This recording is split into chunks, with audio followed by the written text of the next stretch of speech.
What's going on, you guys? If you're new here, my name is Marie, and welcome back to another video. So on an episode of Who's That Dog, we have Mocha, Miss Mocha Jean back there, and Siri, aka Violet, are both back there sitting on the back of a recliner. So who's that dog? There they are, and then Ark and I just did a running start up onto the recliner. So in today's video, we're going to talk about our games my games that we are playing, or I'm playing for July. So because it's still June, I had to do this for July because I already have my June videos ready to go. So obviously this is going to be for July. So what are we playing for July? So I'm absolutely obsessed right now with My Time at Sandrock. I have played My Time at Portia. I actually got My Time at Portia when it was still in early access. It was on Game Jolt at the time I first played it. And they sent me a access key when the game came out and when the game was on Steam officially as early access. So it was actually an alpha. So they sent me a key for My Time at Portia when it came out on Steam, and I got to play it early, which was very, very exciting. This was actually back when I did like video games on my channel, and it's been a couple years, and the videos are actually all gone at this point. I used to do a bunch of different videos. I used to do a lot of different things back in the day. And this is over, I think the videos right now are 7 years old. This was even before then. So it's been a while, but I got an early access key. So now I have discovered My Time at Sandrock, which has been out, I believe, since 2023 or 2024. And now I'm playing My Time at Sandrock.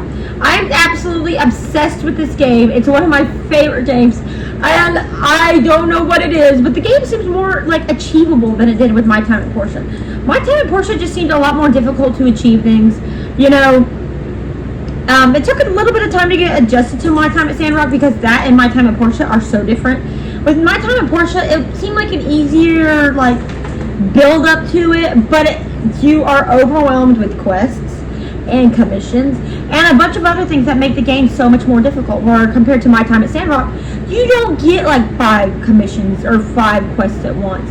Right now in My Time at Portia, I probably have about 6 different quests that I have to do, and commissions and the storyline quest. Compared to My Time at Sandrock, I think right now I have 1 full-time quest, and that has to do with like the planting and the farm. So we're going to talk about like apples. I mean, they are a lot of the same game. They are both sandbox games, but you're kind of talking apples to oranges, made by the same company. The 2 games are made by the same company, and they seem like the same game in a way.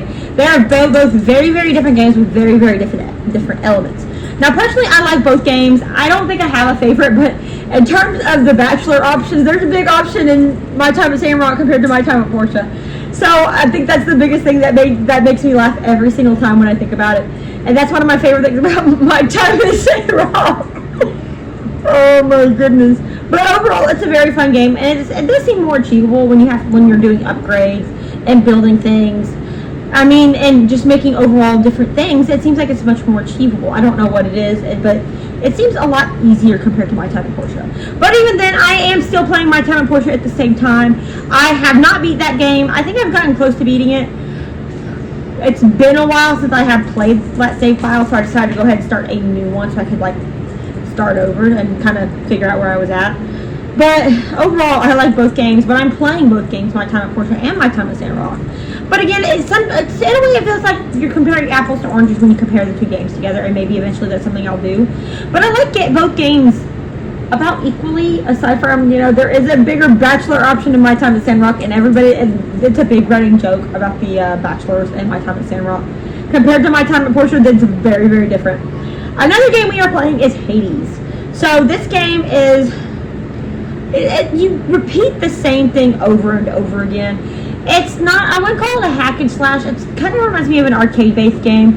And I didn't say it, but My Time at Portia and My Time at Sandrock are both like open world kind of sandbox-based games, adventure RPG. Well, you know, with Hades, it reminds me of an arcade game and kind of hack and slash in a way because you hit the same buttons over and over and over again. But you keep repeating the same steps because you're trying to break out of the underworld and get away from your father, who is Hades, and you're playing as Zagreus' son, Prince of the Underworld.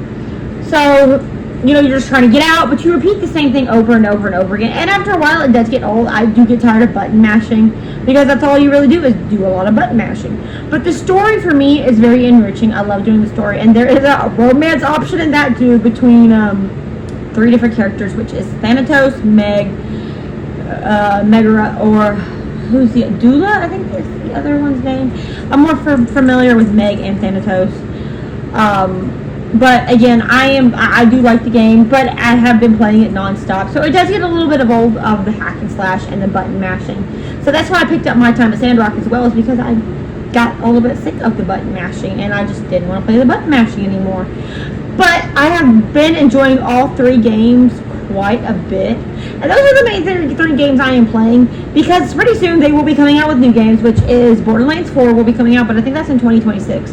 But Dying Light 2 The Beast is coming out, and I believe that's in August, and that's something I'm going to pick up. Obviously, I am a big Dying Light fan. I've been playing Dying Light since the PS3 came out, because it was released on the PS3, I believe.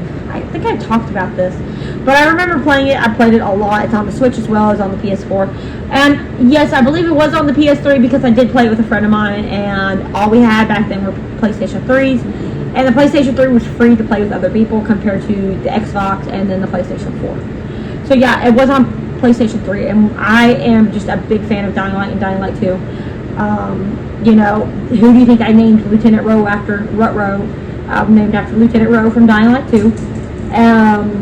Very, very into the game itself. And then I have Brecken, obviously from Dying Light 1. So I'm really looking forward to The Beast coming out, but I'm kind of playing these games to kind of, you know, beat these games before The Beast comes out, because I'm going to dedicate a lot of time to The Beast, because it's the continuation of the first Dying Light where you left out with Kyle Crane. And, you know, there's so many questions to be answered, and I am not going to want to put that game down. But yeah, so that's what we're playing for July. If you have any game suggestions, leave a comment down below, and hopefully we will get to it, or I will get to it, because it's just me, it's not the dogs. But anyways, I'm going to go ahead and end this video, so thank you guys so much for watching, and as usual, you guys, I'll see you guys next time in the next video. See you guys later.